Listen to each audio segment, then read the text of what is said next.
ခဲ့ပါမယ်။ကဲဒါဆိုရင်တော့ပြင်ရှိတော့ပဲဇလန်းလေးကိုစားလိုက်ကြရအောင်။ဆီယမများဝိရီကိုကျောင်းဆောင်ငယ်ကြီးဆိုတဲ့သူကနေရန်လိုသူ့ခန်းထဲမှာဆွဆွဲစားနေကြောင်းကျော်မျိုးနိုင်တယောက်တငယ်ချင်းတွေထံကနေတဆင့်စကားတဆင့်ချခဲ့ဘူးလားကြားပါပြီ။ဆီယမများဝိရီမှာသူ့လိုကြောင့်ကိုအရင်ကမှပြောင်းရွှေ့လာရင်အင်္ဂလိပ်စာပြဆီယမတယောက်ဖြစ်ပါတယ်။အသက်က30ဝန်းကျင်ခန့်ရှိပြီးရုပ်ရည်ယူပကားလည်းချုံမလာပါတယ်လို့သူမရဲ့ကိုလုံးကိုတွေကလည်းအဆက်အပေါက်ကလည်းတောင့်တင်းဖွင့်လို့ပြီးတော့အများသူတွေကငရလောက်တဲ့ပုရိသယောက်ျားရဲ့အကြိုက်ခန္ဓာကိုယ်ချိုးကားနေဖြစ်ပါတယ်။မွန်တရုပ်ဆက်ဖြစ်ပြီးတော့အသာကဖြူဖြူအရက်ကလည်း9မိနစ်လက်မခန့်ရှိတော့နိုင်ငံတော်ရုပ်ရှင်မင်းသမီးတယောက်နဲ့ပဲတမိရဲ့ဖွားညီမအလားချင်းမမရလူဖြစ်ပါတယ်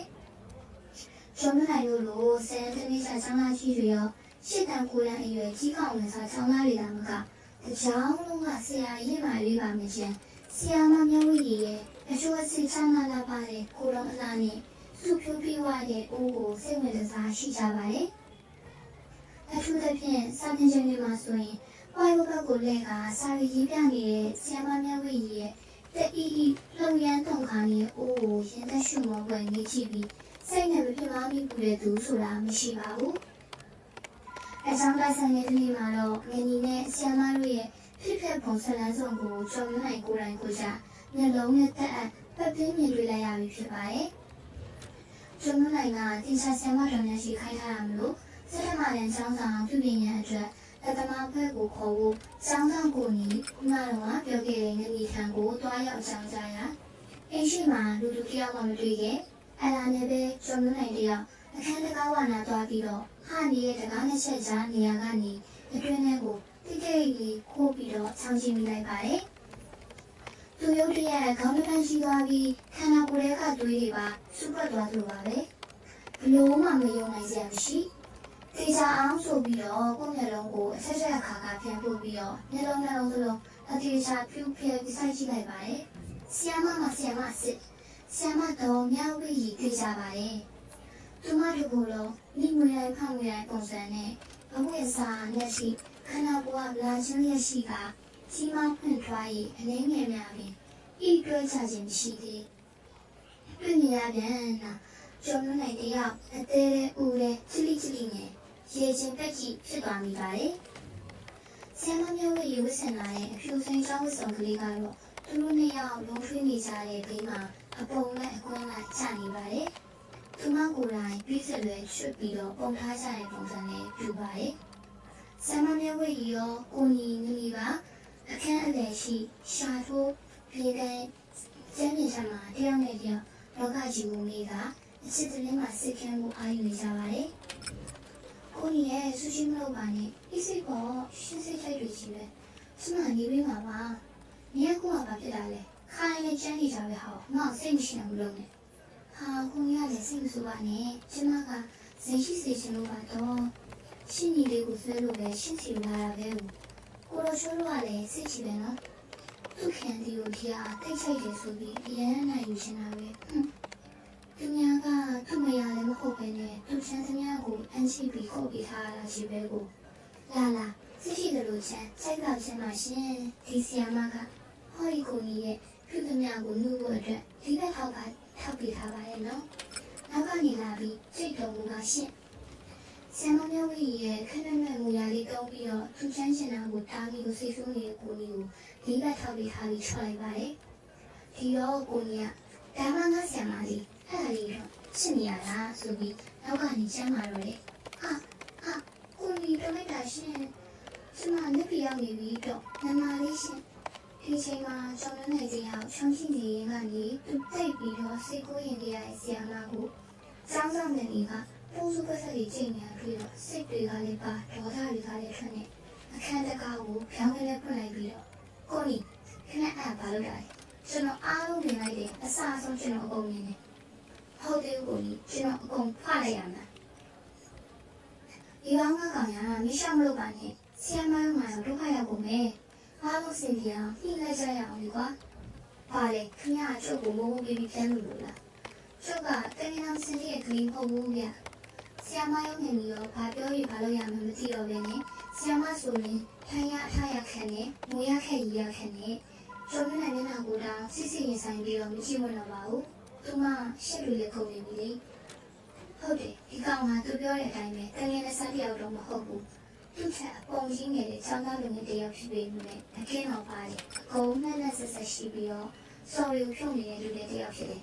ဒီခေတ်တော့ကျွန်တော်နိုင်ကဆီယမကိုကြည့်ကြနေတဲ့ကောင်ကညနေတည်တယ်ဒါကြောင့်ဒီလောက်အသေးအံဖြစ်နေတာကိုလည်းရိပ်မိတယ်ညနေတစ်ခုခုကိုစဉ်းစားမိပါပြီဆီယမမျက်ဝေးရှိရတော့ကိုအကဲခတ်သူတို့လှည့်ကြည့်လိုက်တော့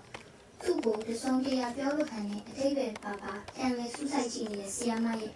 ရှုံးတဲ့လက်မျက်ဝန်းတစ်စုံကိုအသေးချာမြင်လိုက်ရပါတယ်ဆီယမမျက်ဝေးကြီးလည်းကိုဘောကထမင်းကိုခက်တက်တက်ပြီးရင်ရှားဝတ်ဆင်ထားလိုက်ပြီဖြစ်တယ်သူမရင်ထဲမှာတော့မလုံမလဲစိတ်တွေကြောင့်တွတ်တွတ်ခါယူရှင်လာအောင်ရောင်းဆိုင်နေရပြီးဖြစ်ချင်ရဖြစ်စီတော့ဆိုပြီးတော့စိတ်ကိုတုံးလုံးချတာမျိုးလည်းမပြောတတ်တော့ပါဘူး။ကဲပြောစမ်းမင်းခုလာတာကိစ္စတကူရှိလို့လား။ကျွန်မနိုင်ကောင်းနေပြီးသင်္ချာဆီယမဒေါ်နန်းရွှေကစက်ထမနဲ့ကျောင်းဆောင်ပြင်မဲ့ကိစ္စလက်သမားဖွဲ့ခေါ်ဖို့အတွက်ကိုကြီးကိုတာဝန်ပေးထားကြောင်းဆီယမမလေးအတိုင်းမလွဲမသွေပြန်လည်ပြောပြလိုက်ပါလေ။ညနေကတော့ခေါင်းချင်းကြီးနဲ့အားထုတ်နေပြီးသူစကားဆုံးလုံးပါလေထားလိုက်တော့ဒီကိစ္စကမြက်ပြန်လက်သမားတစ်ဖက်တော့ခေါ်ခဲ့မယ်လို့ဆီယမပြန်ပြောလိုက်ကျွန်မနိုင်အခုမြင်းအပြင်ခဏထွက်ပြေးတယ်မှာကွာဒီမှာဆီယမနဲ့ငါနဲ့နှစ်ယောက်ထွက်ရရှိလို့ကောင်းပြီဘယ်လိုရှိလဲခင်ဗျာဟိုဒီကြီးနေစီပြီးကိုလီကူမလို့ကိုတော့လုပ်နေချင်တယ်နော်ကိုလီကျွန်တော်ကြောက်တည်ပါလေဒီပါပါဒါကြီးခဏလေးချင်းပြီးခဏလေးပဲကျွန်မနိုင်ကိုချောမော်ဖြောင်းပြပြီးအပြင်ကိုခဏထွက်ခိုင်းလိုက်ကျွန်တော်နိုင်ကလည်းဆီယမမျက်ဝေးကြီးရဲ့ခန္ဓာကိုယ်အောက်ပိုင်းရဲ့ဝင်စီးကိုကွက်ကြီးတော့ကအခန်းထဲကမထွက်ချင်နဲ့အပြင်ထဲထွက်လာခဲ့ပါလေဆီယမခင်ဗျာလည်းထမင်းရှားဝထိုင်နေတဲ့တောင်မှကျွန်တော်နိုင်ထံက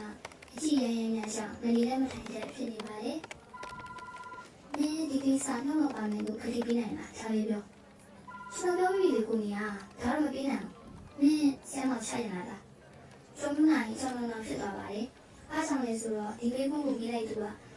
ကိုနီမဟုတ်ပဲသူ့လက်ပြီးမှလာရက်လိုက်တဲ့ဆီယမမျက်ဝေးကိုလည်းဖြစ်နေချင်းချောင်းပါပဲဟာဆီယမကျွန်တော်ပြောလေဒီပြောမှသိရမှာဒီဆီယမကိုချရနေပေါ့လားချတော့ချရနေဆီယမအေးဒီလိုမှပေါ်တိုင်းမင်းဒီကိစ္စကိုနှောက်လို့ရမယ်ဆီယမကမင်းကိုနှုတ်ပိတ်ခအနေနဲ့မင်းဖြစ်ချင်တာကိုဖြစ်မှုတွေပဲလေဟုတ်ဆင်မခရီးပေးပါလေကျွန်တော်သူ့မှာမပြောပါဘူးဒါဆိုလားခဏတော့မယ်ကိုကြီးရှင်လာနေတော့ဝင်လာရင်ကျမနဲ့အတီးပဲအေးပါဟာငါနားလေပါမလာပါဘူးဆီယမနဲ့ကျွန်တော်နိုင်လို့အထက်ရောက်တော့ကဲရော့ခုကစားလို့မြင်ပိုင်နဲ့မြင်ချိတ်တာတော့ဆီယမပေါက်စီတွေကိုခိုင်ချင်းခိုင်ဖြစ်ချင်းဖြစ်မင်းတဘောကောင်းလိုက်ရောက်ပြီကျွန်တော်နိုင်အတင်းတွေအငမ်းမရဖြစ်သွားတော့